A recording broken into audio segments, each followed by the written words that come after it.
नमस्कार। आज हम अध्ययन करेंगे पाठ्यक्रम और पाठ्यचर्या। पाठ्यक्रम और पाठ्यचर्या में क्या अंतर है, पाठ्यक्रम क्या है, पाठ्यचर्या क्या है,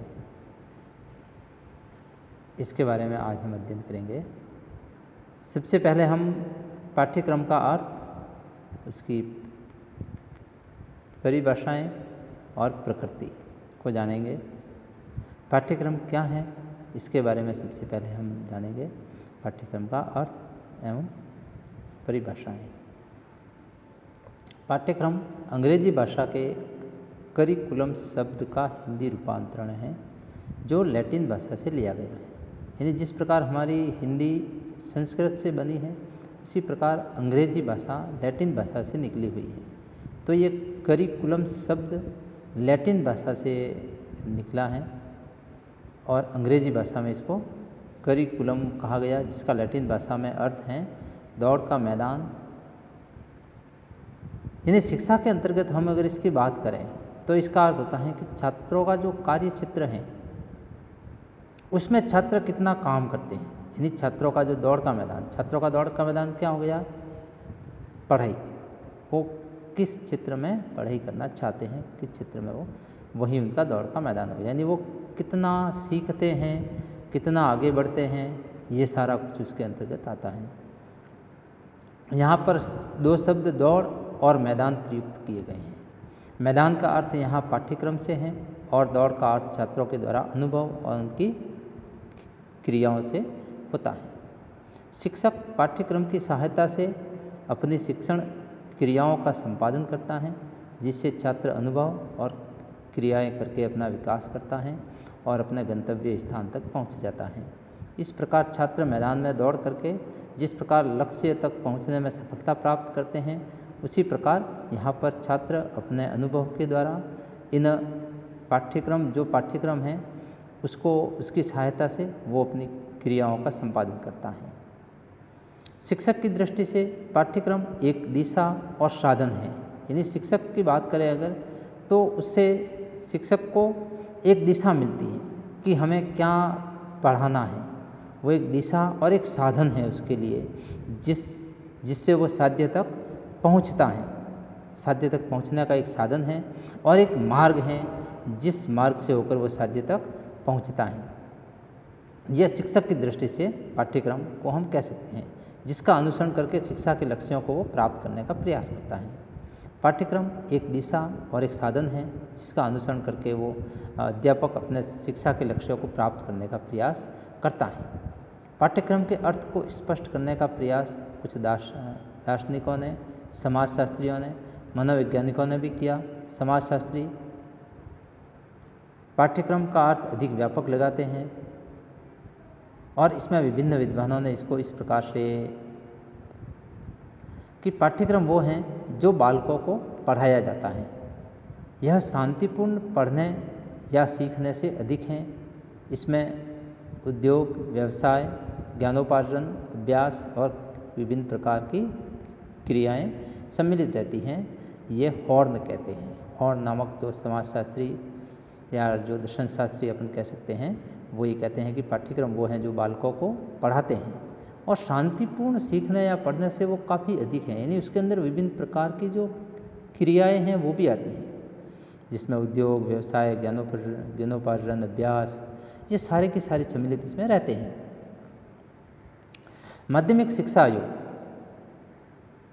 1952 जो कि मुदालियर डॉक्टर लक्ष्मण स्वामी मुदालियर की अध्यक्षता में बना था, उसमें लिखा है कि पाठ्यक्रम में वे सभी वस्तुएं आती हैं जो बालकों, उनके माता पिता और शिक्षकों के जीवन से होकर गुजरती है।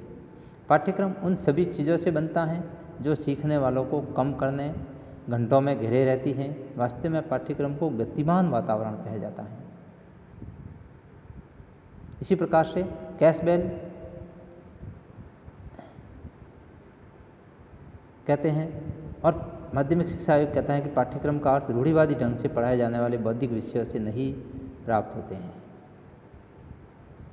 यानी हम स्पष्ट रूप से कह सकते हैं कि पाठ्यक्रम के अंतर्गत न केवल शैक्षिक क्रियाएं आती हैं, बल्कि वे समस्त क्रियाकलाप और अनुभव आ जाते हैं जिन्हें छात्र विद्यालय जीवन में प्राप्त करता है।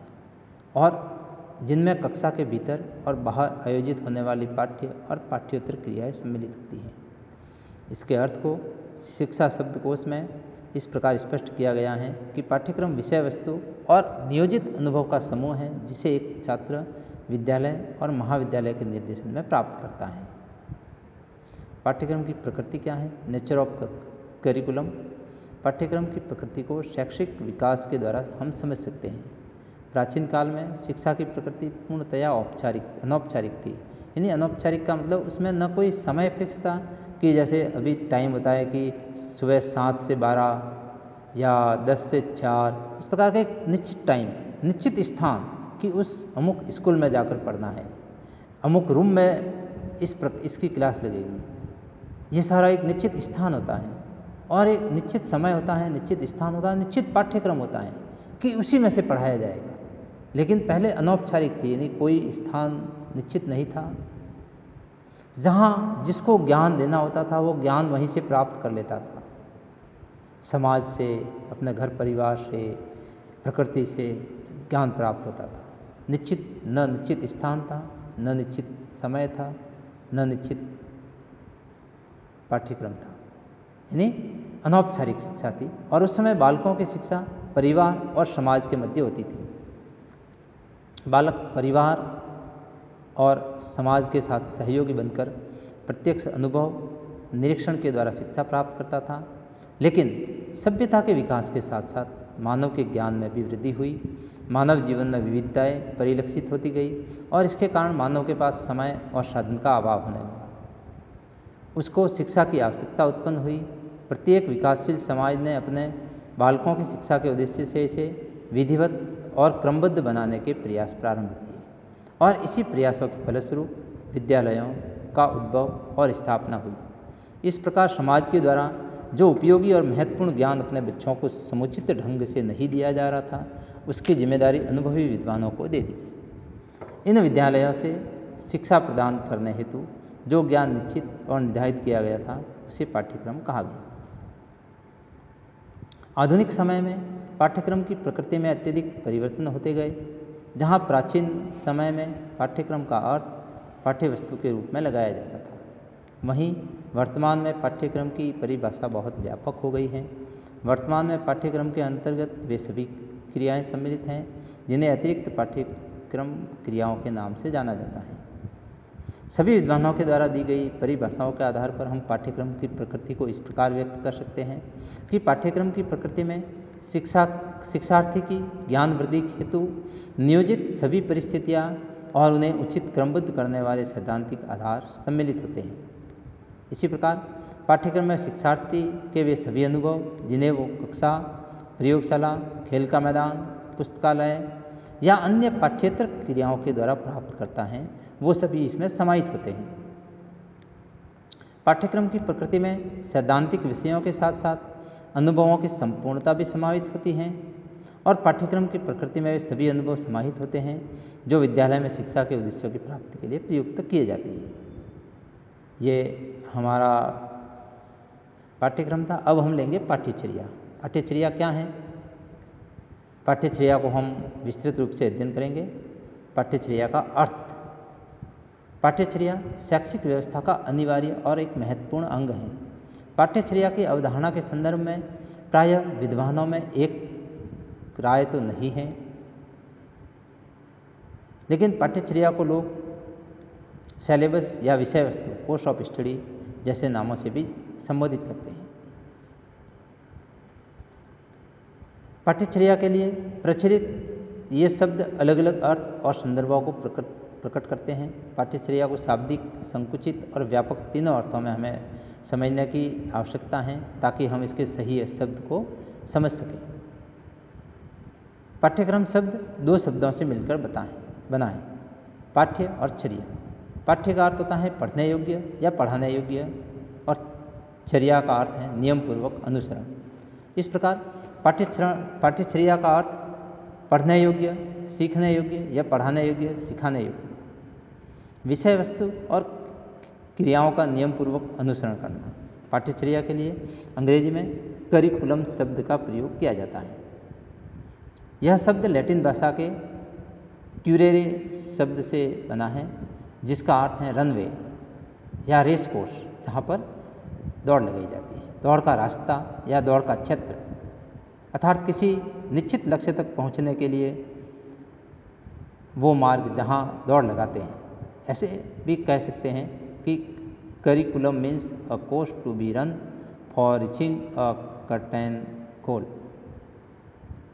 इस प्रकार शाब्दिक अर्थ में पाठ्यचर्या छात्रों के लिए दौड़ का रास्ता या दौड़ के मैदान के समान है, जिस पर छात्र चलकर अपने गंतव्य स्थान तक पहुंचता है। यानी वो रास्ता जिस पर चलकर वो अपने गंतव्य स्थान यानी अपने जो निश्चित किया हुआ यानी उसके द्वारा उसका जहाँ जीवन पथ है, उस जीवन पथ पर वो किस प्रकार का ज्ञान प्राप्त करना चाहता है, वो उसके लिए